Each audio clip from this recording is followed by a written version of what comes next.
que es una cuestión netamente digamos, de cosas que han visto en principios técnicos, medidas de prestación, todo ese tipo de cosas, así que, pero vamos a hacer más que nada hincapié a las cosas elementales que tenemos que saber en caso de siniestros, ¿no? Y cómo asesorar a nuestros asegurados. Bueno, vamos a abrir, compartir la pantalla. Hola, buenas tardes. Bueno, no hay... Sí. Hola. ¿Alguien preguntó algo? No, perdón, yo saludé. Buenas tardes. Buenas tardes. Hola, buenas tardes. ¿Cómo le va a todos? Muy bien, muy bien, muy bien. Hola. Hola. Bueno, vamos a esperar un ratito más que se conecte más gente, ¿ah? ¿Se parece? A ver cuántos son, ¿no? 26 son. ¿Cuántos? 26 veo yo. Sí, poquito, bueno. Somos Parece porque... 30 y algo. Sí, lo que pasa es que media hora es mucho un día viernes, ¿no? Bueno, lo que pasa es que, bueno, tenía que tomar el examen en la Universidad de la Concagua y, bueno, tenía 3 alumnas, entonces no quería tampoco llegar acá llegué 7:10, pero no quería tampoco llegar y hacerlos esperar, por eso les pedí a Marina que lo postergáramos una media horita. Bueno, vamos a arrancar.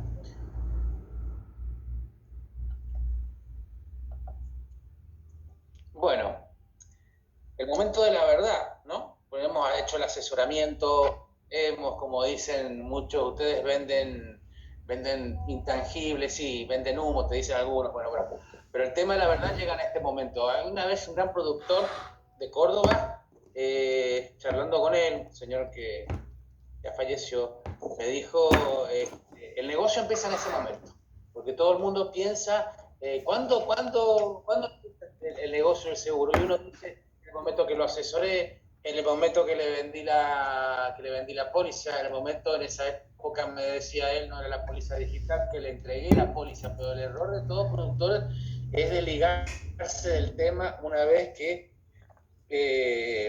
se cerró la venta y enviamos la póliza digital, por ejemplo.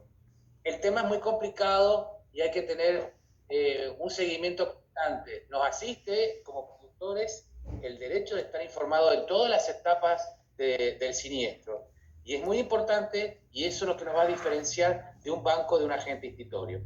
Y lo único que te dicen, comunicate al 0800. Y generalmente la persona que te contrató la póliza, a lo mejor en ese momento fuiste al banco, no, lo trasladaron a otra sucursal y se desligan del tema. Siempre los cachetazos vamos a recibirlos nosotros, ya se los voy anticipando, ¿no? Vamos a ver que no hay una definición o sea, si bien en la ley 17418 hace mención en muchos artículos a la palabra siniestro, pero no hay una definición, ¿no es cierto? Entonces, una probable definición, como les dice el material, es cuando con la ocurrencia del evento dañoso. Bien, cuando se materializa, otros dicen cuando se materializa el riesgo asegurable y que está previsto en el contrato de seguro, indudablemente, tiene que estar dentro de las cláusulas y no tiene que estar excluido. Bien, ¿y eso qué hace? Una vez, son dos cositas que se forman automáticamente. O sea, se produce el evento previsto, está contemplado dentro de la póliza, ¿sí? Y se activa la garantía del asegurador. Bien, se activa esa garantía. Ahí cuando también cumple las funciones y se obliga, bien, se obliga al asegurador a pagar. ¿Siempre se obliga? Y no, no siempre. Vamos a ver cuáles son algunas de las excepciones. Ahora, ¿quién cobra la indemnización? Chicos, a los que estén, por favor, con el micrófono, gracias. ¿Quién cobra la indemnización? Es muy sencillo, o sea, muchas veces tenemos que saber diferenciar que en algunas veces puede coincidir al asegurado del tomador. Bien, si bien son figuras que normalmente coinciden, en otros casos no es así. Bien, a ver, primero diferenciemos qué es el tomador y qué es el asegurador. El tomador es el firmante, hoy ya no podemos hablar tanto de firma, ¿no? Porque se hace todo muy, muy digital, y es el que está obligado cumplir con los deberes y obligaciones y también las cargas que no le dice ahí. En cambio, el asegurado es el que se beneficia porque va a recibir la información, perdón, la indemnización.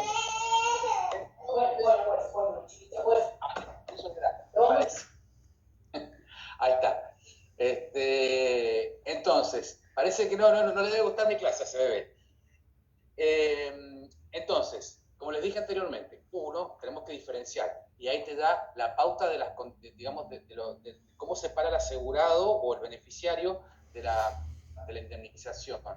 Tenemos que, por un lado, hay una persona, ¿sí? Hay una persona que es el que está, el obligado a cumplir los deberes y obligaciones y también las cargas del contrato. Pero por el otro tenemos al asegurado, que es el que tiene el derecho a percibir la indemnización. A ver, si es por cuenta propia, tanto tomador como asegurado coinciden, ¿bien? O sea que es una sola persona la que tiene el obligado y el que recibe la indemnización. En cambio, si es por cuenta propia, se diferencia. Por ejemplo, ustedes recuerdan que vieron conmigo el tema de cauciones, donde el tomador era el contratante de la póliza, obligado a ciertas cargas y obligaciones, pero el beneficiario de la indemnización era asegurado. Bueno, pasa también con otro tipo de pólizas, por ejemplo, seguramente ya lo vieron ustedes eso en la parte de seguro de personas, por ejemplo, una póliza de seguro de accidentes personales donde hay una nómina de personas, hay un contratante, un responsable de la póliza, bien, de pagar la póliza, y tienes una nómina de personas que son los beneficiarios en caso de accidente, muerte, incapacidad, bien. Casi siempre, la mayoría de las veces, casi todo, la mayoría de las pólizas, tomador y asegurado son por cuenta propia y coinciden, salvo esos casos excepcionales donde se diferencian.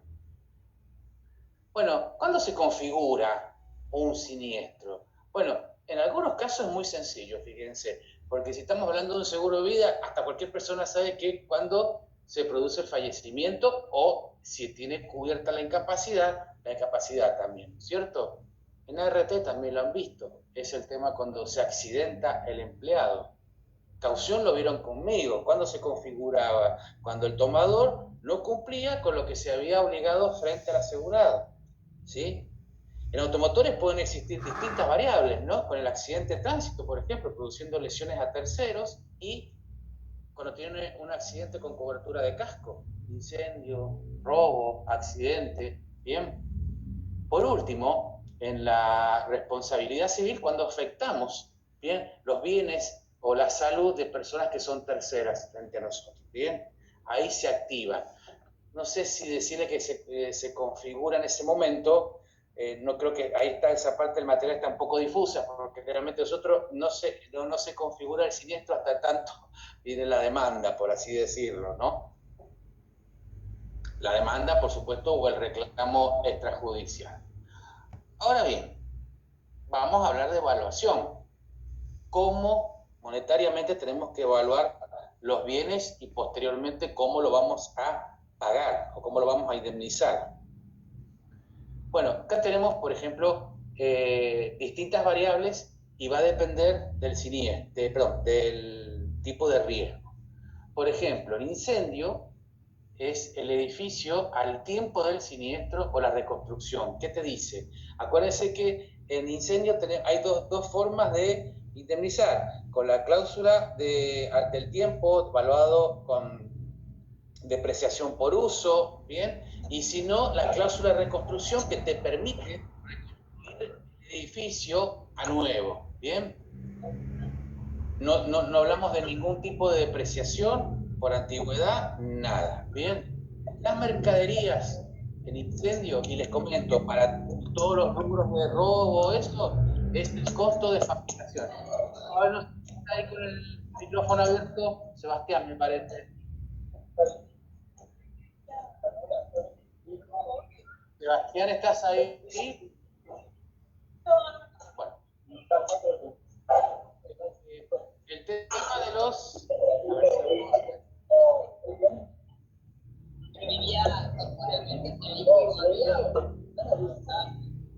A ver si...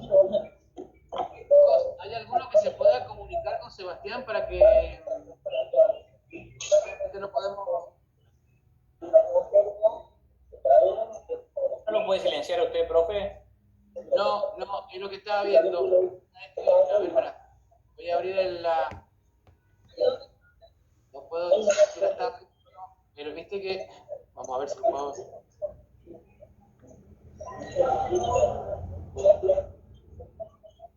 Vamos a intentar, a ver.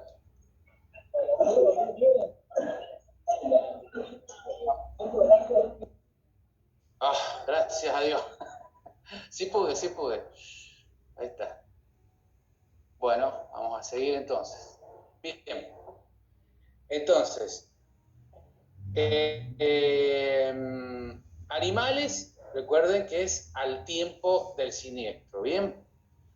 El mobiliario, los bienes de uso, normalmente esto hablamos de seguros de casa, puede ser también seguro de incendio de forma individual, puede ser también al tiempo del siniestro. Cuando hablamos del tiempo del siniestro, en bienes, no en animales, por supuesto, tenemos que evaluarlo al momento y con respecto a la evaluación de lo que vale usado, ¿bien? O la reposición. Reposición o reconstrucción, a ver, reposiciones para bienes como robo, incendio, reposición a nuevo, ¿bien? Reconstrucción es también a nuevo, pero estamos hablando del edificio de la parte edilicia, ¿no? Granizo, recuerden que el pago, lo vimos eso, el pago se dilataba o se extendía al tiempo de la cosecha, lo daba como posibilidad, ¿bien? Pero bueno, es cuando mayor expresión tiene el producto, ¿sí? En la época de cosecha. Automotores es el valor de contado en plaza, ¿bien? Que en cada plaza puede tener, normalmente hay un tipo techo y un tipo piso, pero se va variando, ¿no es cierto? Depende de la zona donde esté ese automotor, ¿bien? Robo de objetos diversos puede ser ese, con el valor a nuevo, con la depreciación por uso, estado y antigüedad. Y el transporte es al precio del destino. Entonces, resumiendo, ustedes tienen dos formas de, digamos, de evaluar. Vamos a la parte de los bienes. Bien, los bienes pueden ser, en algunos casos, o sea, ¿cuál es el espíritu del seguro? Volver al estado anterior que estaba anteriormente. Entonces, si yo vuelvo al estado anterior, tengo un objeto que es usado y lo tengo que pagar como tal, ¿sí? Ahora, existen algunas cláusulas que te permiten, en primer lugar, la reposición, que significa reponerlo sobre el valor a nuevo, ¿bien? Muchos combinados familiares tienen esa ventaja. Y por otro lado, en la parte de incendio, le llamamos, en vez de reposición, reconstrucción, pero única y exclusivamente para la parte edilicia, ¿sí? Hay que diferenciar lo que es granizo, porque granizo es el valor de la cosecha, que eso ya lo hemos visto y muchas veces está cotizada en un mercado extranjero, por ejemplo, que hemos visto todo lo que es commodity, automotores es el valor de contado en plaza. Esto hay que saber diferenciarlo del valor de reventa o el valor, digamos, de permuta, que muchas veces la gente tiende a confundir esto, ¿no? Bueno, nada más decirles que esto ya lo vimos, en la parte de principios técnicos del seguro, es decirles que tanto la franquicia, ¿sí?, como el descubierto, bueno, ¿se acuerdan que unos eran sobre la suma asegurada, otros sobre el siniestro? Son importes, porcentajes, o sea, se presentan de distintas formas que el asegurado toma a su cargo, ¿bien? O sea, en otras palabras, lo hacemos participar de la desgracia, no le vamos a pagar la totalidad del siniestro, como a mí me gusta decirle. ¿Cuál es la finalidad que tiene una franquicia? O sea, ahí les dice excluirlo de escasa trascendencia en relación a los gastos administrativos. Por ahí se da mucho, ¿saben qué? En la parte de seguro técnico de equipos electrónicos, donde a lo mejor se cubren contra todo riesgo, una póliza, ustedes podrán ver, muy generosa, si bien tiene algunas exclusiones, pero a ver, el tema del todo riesgo, a ver, si yo les digo con la misma notebook que están ustedes ahora viendo la clase, ¿sí? si yo digo un contra todo riesgo, salta una cosita, un plastiquito, un pequeño golpe, eso es lo que no quiere cubrir la compañía de seguro. ¿Por qué? Porque tiene que hacer todo un movimiento administrativo, todo ese tipo de cosas para cubrir. Entonces, ¿qué hace? Pone una pequeña franquicia o un monto fijo para que el asegurado sepa que hasta ese monto, bien, hasta ese monto va a participar en el caso de siniestro, bien. Por otro lado, es muy también este tema de la prevención de la ocurrencia, porque, a ver, muchas veces, me está pasando a mí ahora, se los voy a decir, porque toma un pequeño préstamo, o sea, un crédito prendario para para sacar un auto el año pasado. Y entonces yo tenía en la compañía una de las compañías con la que opero un todo riesgo sin franquicia. Entonces, bueno, no es que diga que me despreocupaba el tema, ¿bien? Pero, a ver, fui a sacar el prendario, habían 2 o 3 compañías y me dijeron que lo que podía tomar era la cobertura con una franquicia de 30.000 pesos. Claro, ahora estoy con otra postura, no sé si me entienden. O sea, a ver, primero, tengo que tener un fondito de 30.000 pesos que ahora me la acaban de aumentar a 40 y pico, ¿bien? Porque sé que cualquier evento chico lo voy a tener que absorber yo. Entonces, estoy como más cuidadoso, ¿bien? No quiero decirles que antes me importaba, no me importaba nada si lo chocaba, pero bueno, era una situación que uno medio que se relaja. Entonces ahora ya tengo que tener una plata disponible ahí que no la quiero usar, te lo digo completamente. Por eso ya es una postura que uno se para frente cuando uno ya tiene una franquicia, ¿bien? Y por supuesto, toda franquicia implica, ¿bien?, un costo menor en la prima. Hay un componente que les quería comentar que no está en el material, pero lo he leído en otros autores, fundamentalmente especialistas en el derecho, que te dice que también tiene un componente moral. ¿Y eso por qué? Porque vos, a un médico, por ejemplo, vos estás haciéndole un seguro a un médico, estás cubriéndole a un médico la impericia, la negligencia, la inobservancia de los reglamentos.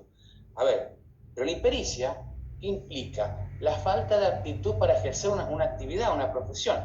En otras palabras, chicos, estamos cubriendo un inútil. Entonces, si vos no le pones una franquicia, el inútil puede causar cualquier tipo de problema. Y también puede decir, bueno, a ver, dejo el quirófano porque me tengo que ir, me desligo del tema y que termine otro médico. ¿Bien? Hago un abandono de persona. No, eso no. Entonces también tiene para algunos autores algún tipo de componente moral. Por otro lado, recordemos un poquito las medidas de la prestación, que tanto nos costó a mí, yo particularmente, ¿no?, cuando también las tuve que aprender. Recuerden que la prorrata es una relación entre lo que yo tengo en la póliza y lo que tengo en la realidad. En otras palabras, entre el valor asegurado y el valor asegurado, ¿bien? Para que esto me funcione bien, no tengamos ningún tipo de problema, esta proporción tiene que ser a 1, igual a 1. Si es menor a 1, 0 y pico, ese porcentaje de menos se lo vamos a trasladar al siniestro. Bien, el absoluto no hay relación, se paga hasta el límite de la suma asegurada. Y el relativo, nunca se metan a recomendar esto, se utiliza únicamente en robo. He visto algunas pólizas de incendio también, pero lo usual es el robo, porque se crea, no sé si saben, si les contaron la historia, se crea como un riesgo intermedio por la diferencia de tasa que hay entre la prorrata y el primer riesgo. Entonces se crea este híbrido que no sirve para nada, que lo único que ha hecho es complicarnos la vida. Entonces, el primer riesgo relativo se combinan ambos, donde hay 2 sumas aseguradas, hay una relación 1-2, relaciones de múltiples pares, y ¿qué implica? Que si existe pleno coincidencia entre el valor asegurado y el valor asegurable, se liquida pro rata. Y si hay, el primer riesgo, y si hay infraseguro, se liquida a pro rata. Bueno, vamos a ver la función del liquidador de siniestro. Antes que nada, comentarles que los siniestros tenemos dos formas de liquidarlo. Ojo, porque al común de la gente la palabra liquidar significa pago, ¿sí? Y no es tan así. O sea, liquidar implica, ¿sí? Liquidar implica la evaluación, el proceso que la compañía de seguro determina cuánto le va a pagar al asegurado o tomador. Bien, entonces, porque uno muchas veces confunde, y pasa que uno por ahí te preguntan, ¿cómo está? Ya está en periodo de liquidación.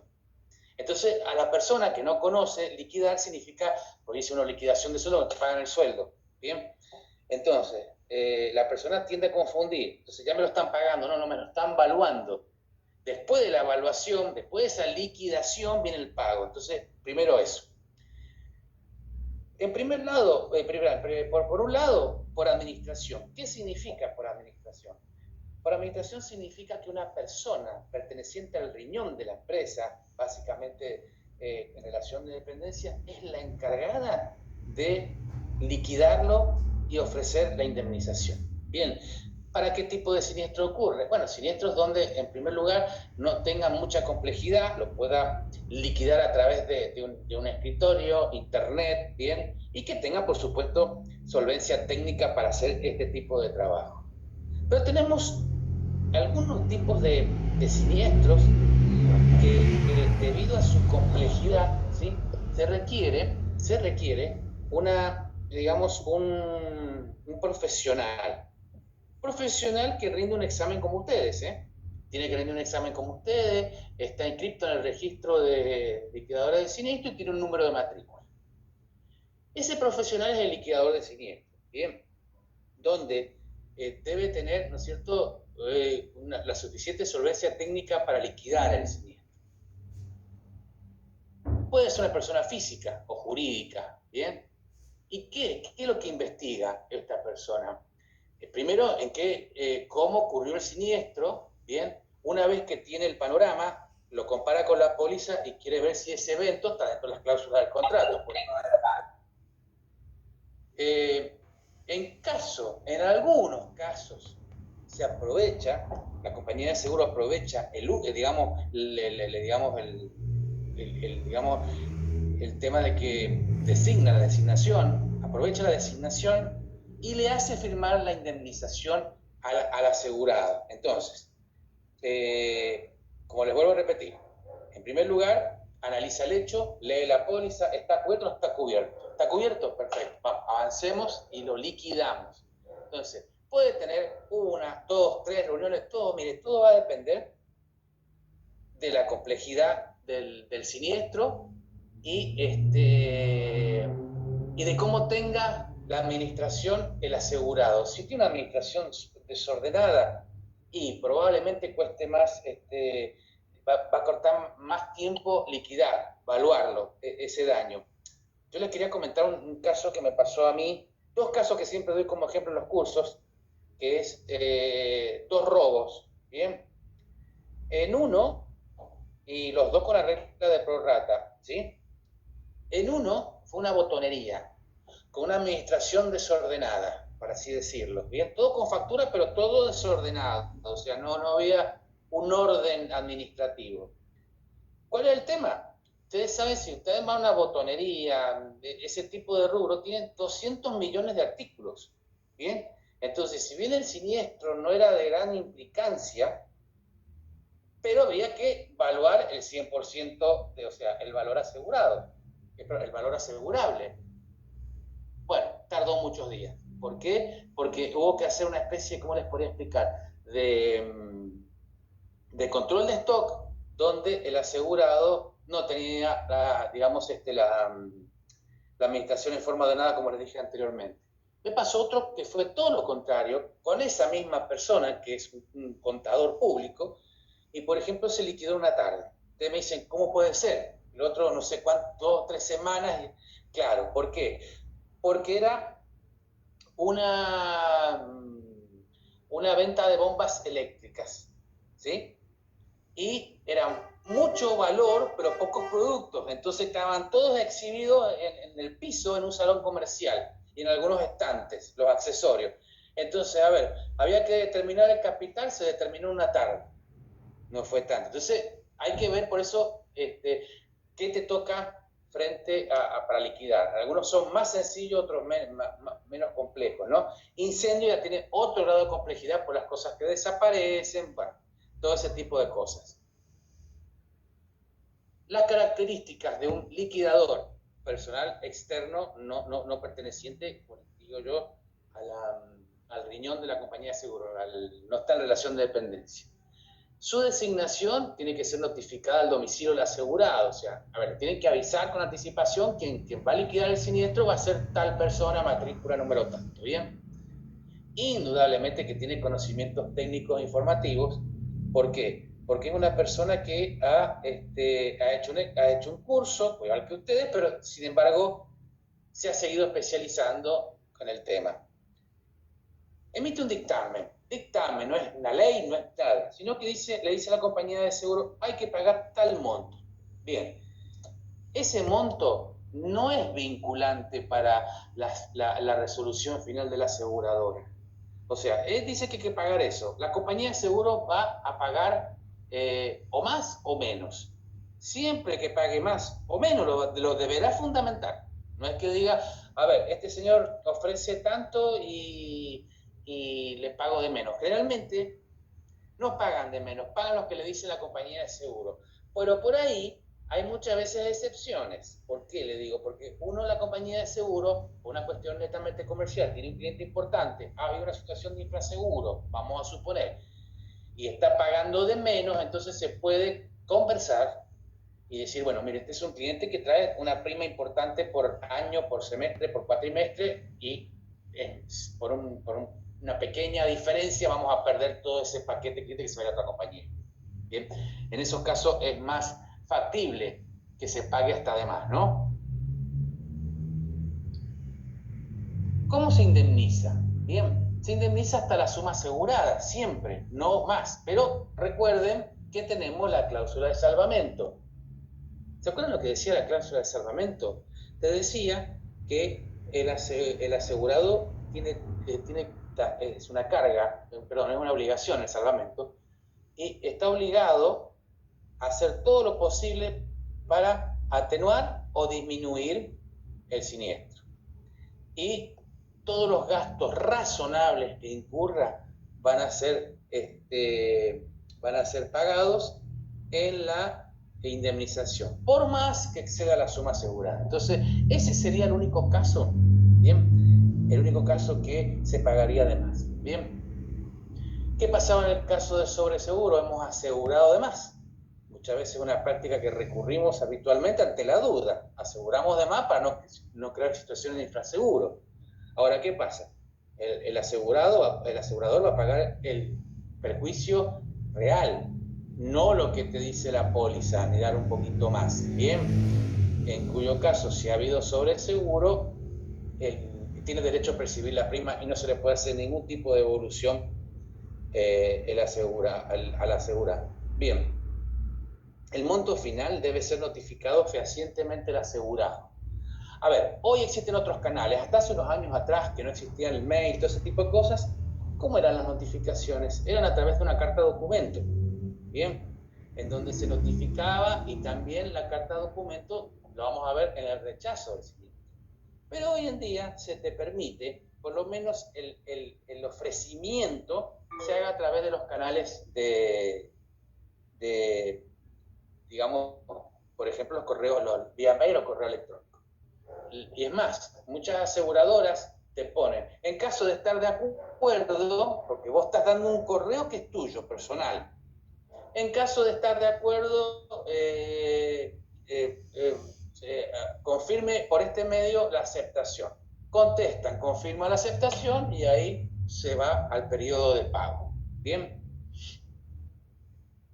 Pero vamos a suponer que hay un rechazo, que el siniestro se va a rechazar. Ahí sí esa comunicación fehaciente no la vamos a hacer, porque tiene otro tipo de figura legal.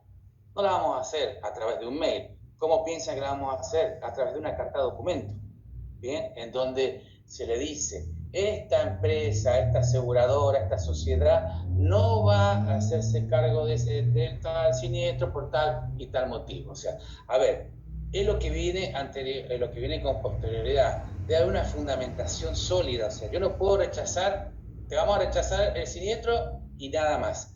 No, porque la cláusula tanto, inciso tanto, bueno, bien. Entonces, eso es lo que tiene que estar debidamente fundamentado. Recordemos que en seguro, a diferencia del derecho civil, el silencio implica aceptación. Por eso que es tan importante que las compañías respondan estos, estos planteamientos, digamos, no planteamientos, digamos, estas presentaciones de documentación, todo este tipo digamos, no normativa, a ver si no me sale la palabra, todo este tipo de proceso, ¿bien?, que cumple el asegurado, que se le indica que debe cumplir, que está dentro de sus cargas, ¿sí?, obligaciones, deben ser respondidas en tiempo y en forma. Yo me paso el tiempo que la compañía, mejor dicho, la compañía de seguro se pasa del tiempo de liquidación, o sea, la evaluación. Entonces, si yo le pedí a lo mejor, a ver, un disparate, ese disparate me lo van a tener que pagar, ¿sí? Entonces, es muy importante esto. Recuerden siempre el número 45. Bien, es una regla que yo siempre tengo en la cabeza y para que se acuerden siempre cuando les preguntan, che, ¿cuánto tiempo me pagan? Bueno, vamos a hablar después del tema automotores. Bien, el tema automotores es un tema aparte. Pero normalmente, a ver, ¿cómo es? Vos tenés 30 días para expedirte y 15 días para el pago de la indemnización. ¿Todas las compañías lo cumplen? Los 30 días sí, verdad que sí. Los 15 días para el pago no lo cumplen. No todas, por supuesto. Habrá unas que pagan a los 15 días, perfecto, pero no todas, casi todas, pagan 30 días y algunas he visto que más. ¿Cómo sería esta regla del 30-15? 30 para expedirse, 15 para el pago. ¿Cuándo empezamos a contarla? O sea, primero tenemos una etapa donde se analiza el siniestro, se acepta y se le comunica al asegurado que tiene que traer una X cantidad de información para la liquidación y el pago. Entonces, ustedes tienen que dejarles bien claro a sus clientes que los tiempos empiezan a correrse al momento en que el asegurado lleva toda esa información a la compañía de seguros. Bien, la información completa, no puedo llevarla en forma parcial, tiene que ser completa. La persona que le reciba la información incompleta, directamente no se la va a tomar. Vamos a ver que ahora estamos con ese problema cuando envían la información por WhatsApp, por mail. Bueno, se le contesta que no se considera recibido hasta tanto presente tal documentación. Bien, vamos a suponer que tenemos toda la documentación, el 100% de la documentación. Desde el momento es bueno que el cliente, el asegurado, tenga un conforme con la fecha en que le recibieron, mejor dicho, la documentación. A partir de ese momento, tiene 30 días para expedirse. 30 días corridos para expedirse. Expedirse significa, a ver, yo en esos 30 días, antes de esos 30 días, yo tengo que estar determinando la liquidación, el ofrecimiento. Bien, si yo paso esos 30 días, yo tengo que, o sea, la ley de seguros te dice, como le dije anteriormente, que el silencio implica aceptación. Entonces, la compañía, si después, por algún tipo de motivo, de error administrativo o alguien que lo cajoneó, bueno, va a tener que pagarlo. Vamos a ver que muchas veces no lo hacen, pero bueno. Después de eso, tiene 15 días para el pago de la indemnización. Esto es lo que les dice la ley, estimado. Fíjense ustedes con las aseguradoras que están trabajando o las que van a trabajar, averigüen bien a los cuántos días está paga. Quiero hacer hincapié, esto normalmente es en los riesgos de los tradicionales. Pero ¿qué pasa, por ejemplo, con automotores? Un robo. robo total del vehículo. ¿Cómo empiezan a correr los días? Bien, a ver, ¿qué es lo usual? Lo usual no hay nada escrito con el tema de automotores, pero hay algo que no está en la ley de seguro y no dice en ningún lado. Por ejemplo, la compañía de seguro toma un tiempo para ver si aparece el vehículo. Bien, normalmente son 30 días. Bien, a partir de los 30 días, ¿sí? Le manda una notificación, vía mail puede ser, carta documento, donde el asegurado debe cumplir con ciertos requisitos, dar de baja en el registro del automotor, un libre de los impuestos provinciales que tenga, bien, si en capital, no sé cómo se llama, un impuesto, no sé cómo se llama, si alguien me lo puede decir por ahí en Cava, cómo se llama el impuesto que grava el automotor. Bueno, una vez que tengamos todo eso, ¿sí? Pero al momento, escúchenme bien, al momento que yo llevo toda la información, ahí empiezan a correr los días. ¿Cuál es el tema? Mucha gente no lo presenta en forma inmediata. ¿Por qué? Porque tiene, por ejemplo, deuda con una deuda impositiva. Entonces, a ver, hay veces que te pueden dar un plan de pago, otras veces que no. Pero vos tenés que ir con un libre deuda. Entonces, todo ese periodo en que vos juntás la información, ¿bien? Juntás la información para poder llevársela a la aseguradora, es un tiempo que se pierde, ¿no es cierto? Los 30 días, que yo les digo, es el máximo que prevé la ley. Esto no implica que dentro de ese periodo, cuando yo llevo toda la información, me lo liquiden antes. Normalmente te lo liquidan antes. Pero no sé si ubican por ahí el problema El problema que tiene, porque hay compañías de seguro que te ofrecen un servicio de, ¿cómo les podría explicar? De gestoría. Pero otras no. Entonces tienen que delegar, el asegurado tiene que ir, buscar todos los papeles y por ahí no tiene tiempo. Bueno, ese tiempo es tremendo. De ahí al tema de que la indemnización se paga al momento del siniestro, con el tema inflacionario que vamos teniendo un aumento paulatino del 3-4% en el mercado automotor, y es un tema bastante complejo como podrán ver, ¿no? ¿Cómo pueden ser las formas de resarcimiento? A ver, lo normal es efectivizando un pago. Les comento que hoy se utiliza mucho la transferencia bancaria en la época y empezó con mucha más asiduidad en el tema de la pandemia, pero normalmente era un cheque no a la orden a favor del asegurado. No lo podía transferir, no lo podía endosar, era hacer otra persona. Compensación de deuda. De hecho, sí se hace esto. ¿Cómo es compensar la deuda? A ver, si la póliza tiene un saldo a futuro a pagar, la compañía de seguro está en todo su derecho de descontarle, ¿sí? De descontarle el saldo de la póliza y directamente la póliza queda cancelada, ¿sí? Esto se da mucho, ¿saben qué? En automotores, porque si en un robo de automotor el acto ya no existe más, entonces la póliza no tiene sentido.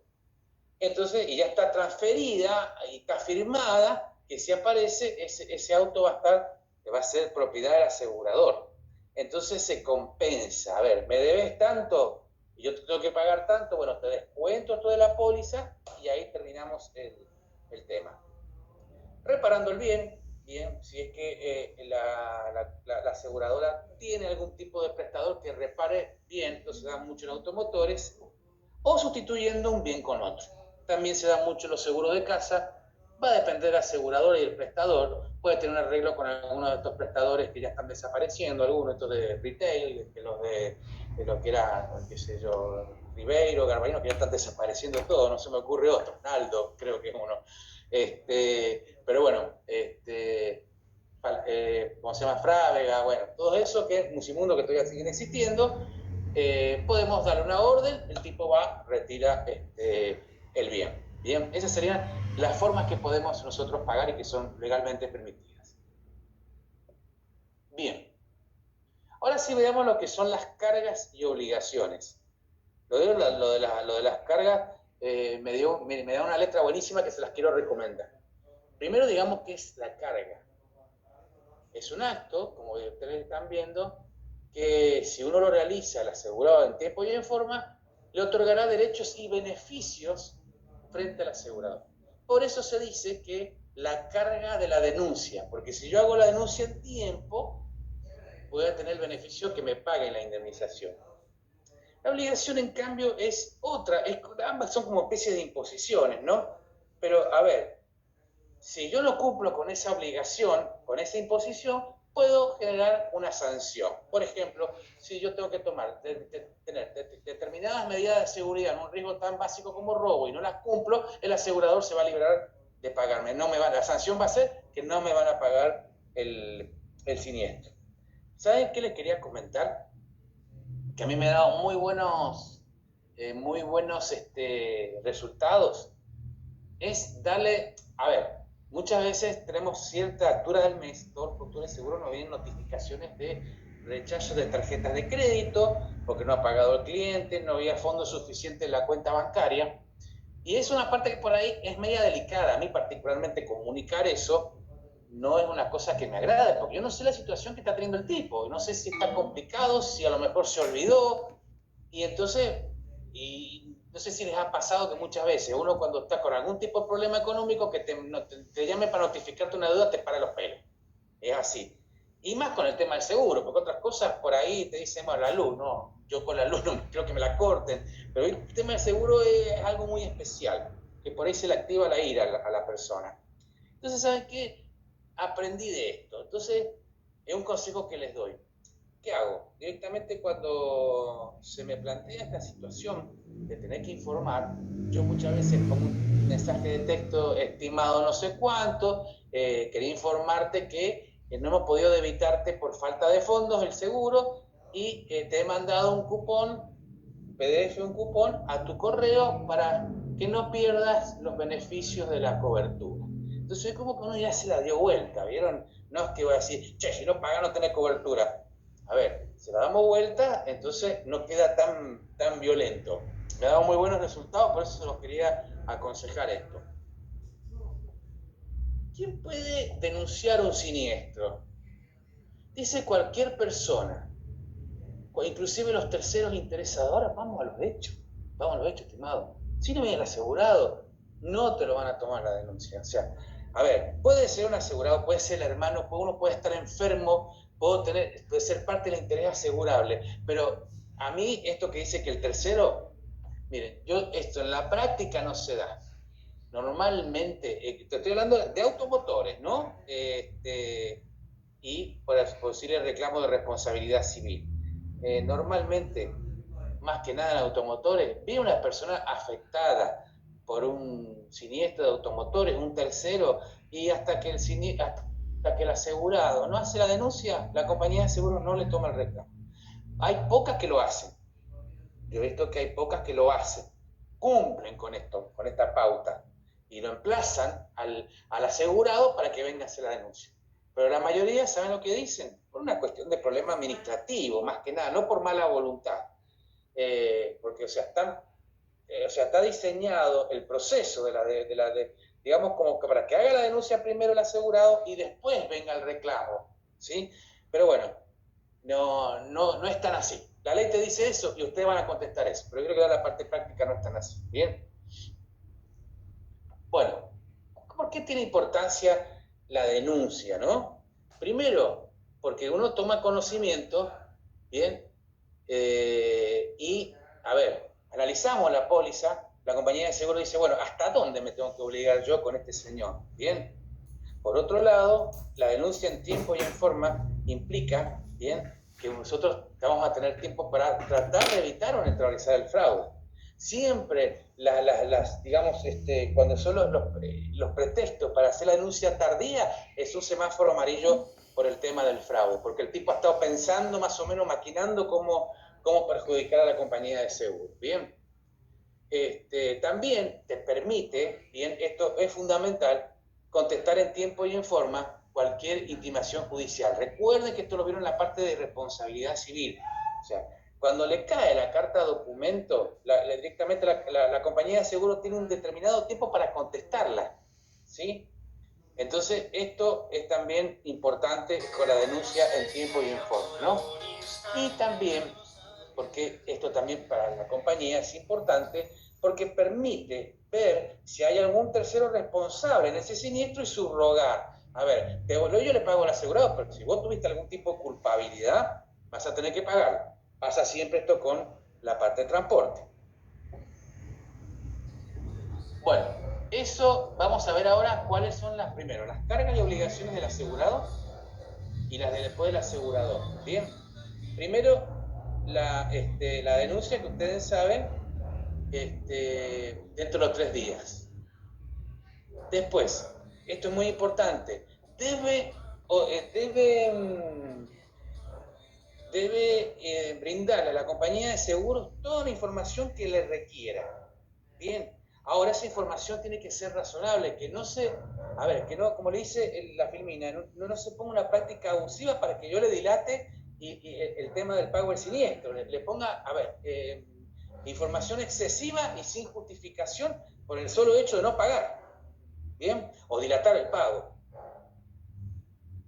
El salvamento ya lo saben, bien, que está obligado, bien, a proveer lo necesario para evitar o disminuir el daño. No abandonar los bienes, esto es una práctica de transporte. Yo no puedo dejar que se me da vuelta un camión y desligarme el tema, bien. Creo que, no sé si vieron que muchas veces el abandono de bienes por ahí es infructuoso. Hace poquito, no sé si en Córdoba, si me pueden hacer acordar, creo que fue en Córdoba, están ahí los chicos de Córdoba, un camión que se dio vuelta con cerdos vivos. La persona, el transportista, el propietario llamaron a la policía, todos, la policía no hizo absolutamente nada. Y la gente de esa población, no sé dónde, como pasa en todos lados, ¿no? Se llevaba los cerdos vivos. Fue acá en Marco Juárez, profe, yo soy acá. En Marco Juárez, Córdoba. Marco Juárez, gracias Estefanía. Bien, bueno, no sé si vieron el tema de los videos, que pobrecitos se llevaban los lechones en vivo, que los metían con la cabeza, un desastre, se los llevaban, yo vi una escena ahí filmada en un Renault 12 viejo metiendo como 2 lechones grandes ahí.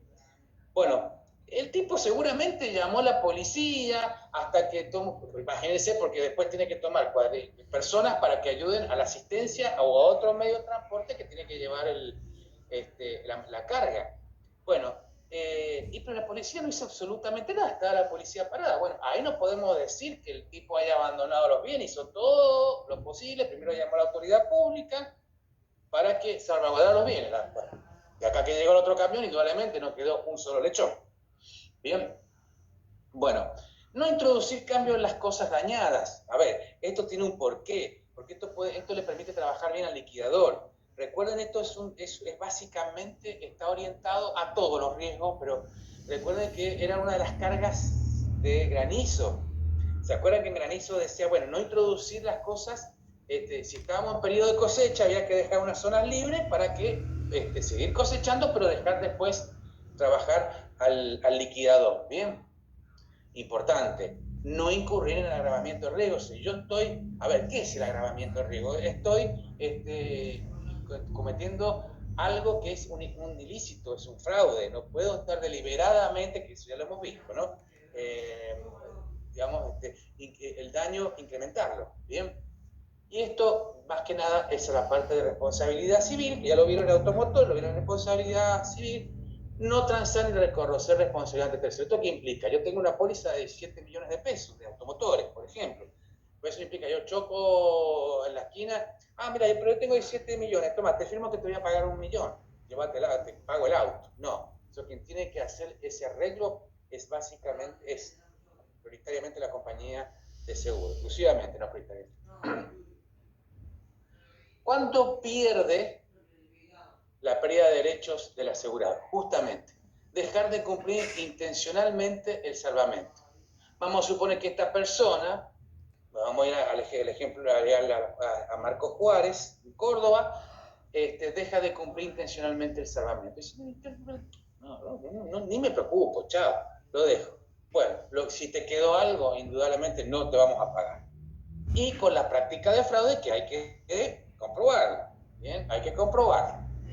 Y para eso están las personas que investigan el fraude.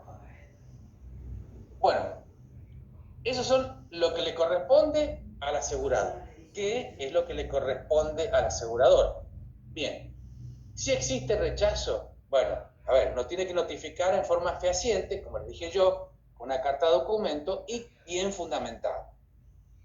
Después tiene que pagar la indemnización, indudablemente. Recuerden, liquidación y pago. Ahora, ¿qué te dice la ley? Que esto, la mayoría de los seguros, la compañía de seguros no lo hace y no te lo van a ofrecer, es otorgar un 50% a requerimiento del asegurado. La ley te dice que son 30 días para la liquidación. Bien, una vez que yo firmo, porque yo tengo que, eso me olvidé decir, yo tengo que firmar para que me paguen. Bien, una vez que yo firmo, según la ley me tenía que estar pagando los 15 días y yo si pido un anticipo del 50% me lo tendrían que estar dando. Bueno, en la práctica ni se paga los 15, vamos a ser sinceros, la mayoría de las compañías de seguro no pagan los 15, ni tampoco da el 50%. De todos modos, les estoy dando ejemplos de la realidad. Ustedes van a responder con lo que tienen el material.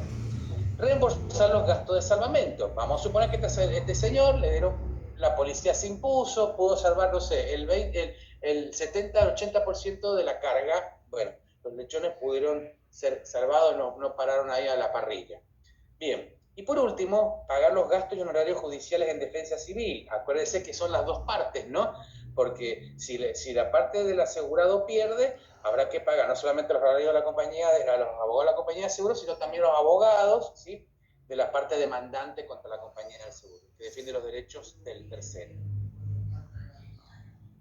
¿Qué rol tenemos nosotros? Es importante. Yo le dije que, a ver, el negocio empieza acá, ahí se ve el fuste, ¿bien? Y la altura, la talla que tiene el productor de seguros, ¿bien?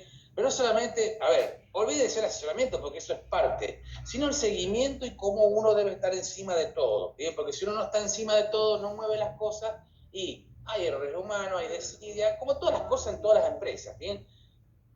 No quiero hablar, mal de las empresas de seguro porque yo vivo de esto, pero bueno, suelen suceder errores como en todos lados y uno tiene que estar encima de esto. Primero que nada, decirles que, que nosotros, bueno, eso la ley 7418, saben que el único artículo que hace referencia a nosotros es que asesorar al asegurado sobre su derecho de carga y obligaciones, pero en particular con relación a los siniestros, ¿bien? Por eso digo que el negocio empieza ahí.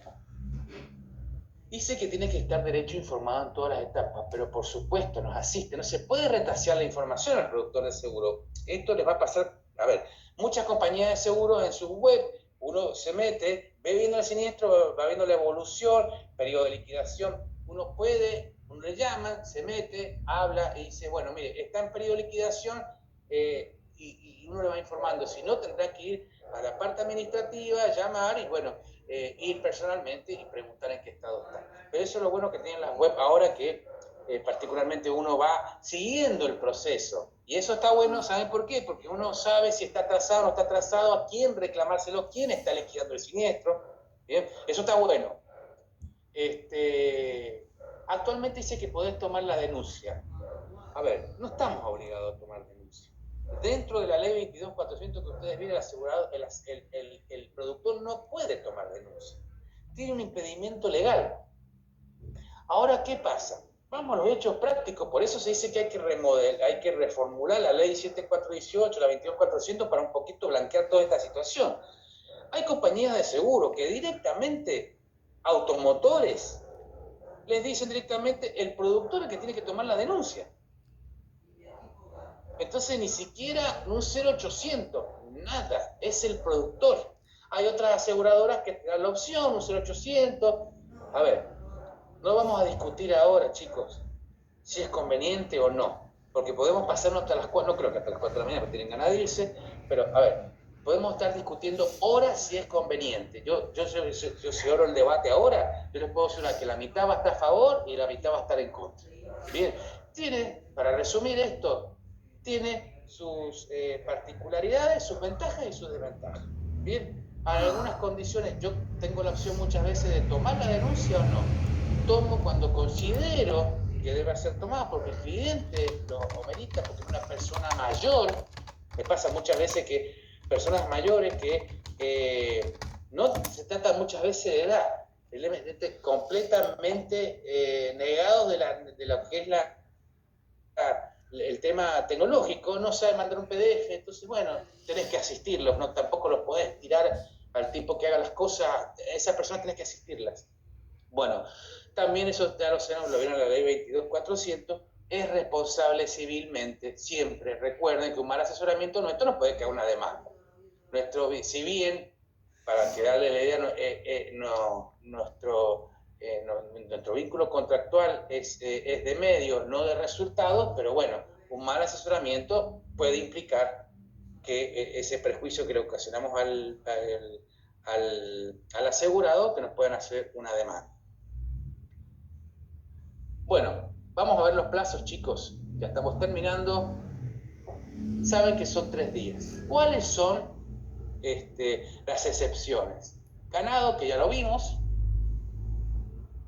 Microseguros, este año no se dio. Creo que el año que viene se va a dar.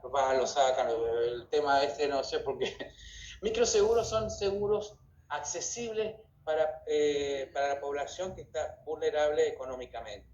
Entonces son seguros chiquititos, donde son sumas aseguradas chicas, ¿bien? Y esos microseguros tienen una excepción reglamentaria. ¿Por qué? Porque el Reglamento General de la Actividad Aseguradora te dice que en vez de ser los 3 días, a 15 días. No es una barbaridad, pero bueno, así lo han hecho de esa forma. Y en vida, hasta 3 años, pero por desconocimiento, estimado, no que digo tengo 3 años, yo tengo hasta 3 años para enterarme en la póliza de vida, ¿bien? Bueno, ustedes saben que caso fortuito, fuerza mayor, esa es la excepción, ¿sí? Bueno, veamos las particularidades, ¿sí? Y esto ya lo vimos, o sea, la evaluación del precio del seguros agrícola se da en la parte de la época cosecha. ¿Por qué? Porque es su máxima expresión. Dice que se puede solicitar la postergación, pero de hecho en la práctica se hace en esa época porque es donde más está expresado el producto, ¿no? Fíjense, el otro, dice la responsabilidad civil. Si hay multas dentro del daño que le ha causado un tercero, las multas no va a cubrir la compañía de seguros, va a cubrir el daño efectivo, va a cubrir el daño emergente, ¿bien? El daño también no emergente, pero no las multas, ¿bien? Eso no lo paga la compañía de seguros. Estamos pagando daño, no multas, por así decirlo.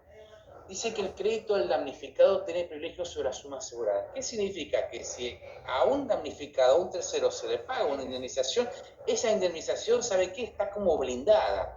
¿Por qué blindada? Porque, a ver, si yo me pasa un accidente trágico, quedo con una discapacidad de por vida, me pagan, no sé, 7, 8, 9 millones de pesos, no sé, un supuesto. Y estoy debiéndole plata a medio mundo, estoy embargado, esa indemnización, que es por una desgracia, por un daño, ahí los deudores míos no la pueden tocar. Bien, por eso se dice que el damnificado tiene privilegio sobre la suma asegurada. Bien, en transporte terrestre el abandono será posible si existe pérdida total efectiva. Bueno, vamos a seguir el ejemplo de Estefanía. Marco Juárez, se dio vuelta el camión y no quedó ni un solo cerdo vivo. Bien, bueno, ahí sí, ya me puedo desligar el tema, o una carga con un incendio, bien, que se destruye por completo, no tengo ya, o sea, me estén liberando puedo hacer el abandono de bienes y del desarmamento. Las dos cosas parece que están emparentadas, ¿sí? ¿Qué pasa cuando hay acreedor prendario o hipotecario? Les recuerdo, después me quiero hacer un poquito a ver cómo andamos de tiempo. Son 2 o 3 minutos más que les quería comentar. Cuando hay acreedor prendario o hipotecario, o sea, acreedor prendario significa prenda, es cuando yo saco, como pasa a mí, saco un préstamo para comprar un auto y hay una prenda, ¿bien? Esa prenda, la póliza tiene un acreedor prendario. ¿Qué significa? Tiene privilegios en la indemnización. Significa que si yo tengo la póliza prendada con mi auto que yo le estoy debiendo plata a un banco, por ejemplo, si yo ante una destrucción total, un daño total, robo total, quien tiene privilegio en la suma asegurada es al que yo le debo plata, no yo como asegurado, tomador de la póliza, ¿bien? Entonces, ¿qué tiene que hacer la compañía ante circunstancias de daños totales, por ejemplo, en la prenda que es de auto? Justamente, tiene que mandar una carta al acreedor prendario. Puede ser un banco, puede ser una terminal de autos, ¿sí? Y decirle que la compañía de seguro ha determinado, por ejemplo, una destrucción total del vehículo, ¿sí? Entonces, ¿qué tiene que hacer la compañía, el acreedor prendario? Presentarse dentro de los 7 días para justificar su crédito. Entonces se tiene que conciliar con la compañía de seguros. A ver, hay que pagar 2 millones y 3 millones de pesos por este auto. ¿Cuánto te debe, señor? 1 millón. Bueno, listo, toma 1 millón para vos, 2 millones para... y arreglamos así la cosa. Así sería. Bien. El acreedor hipotecario es hipoteca de una casa. Bien. Ahora bien, muchos bancos saben que hacen una barbaridad que muchas compañías de seguro lo aceptan, aseguran el saldo. Entonces, si yo saco un crédito, me compro una casa y aseguro el saldo, ya estamos partiendo de una situación de infraseguro. Pero muchas compañías lo permiten. Después no se cobran para pagar los siniestros, ¿no? Y en el caso de vida, el beneficiario es el que cobra la indemnización. Ahora, si no existe o si no hay ningún beneficiario, tiene que ir a herederos legales. ¿Bien? Bueno, estimados, hemos terminado el curso, así que ¿tienen alguna pregunta para hacer, chicos? Los escucho.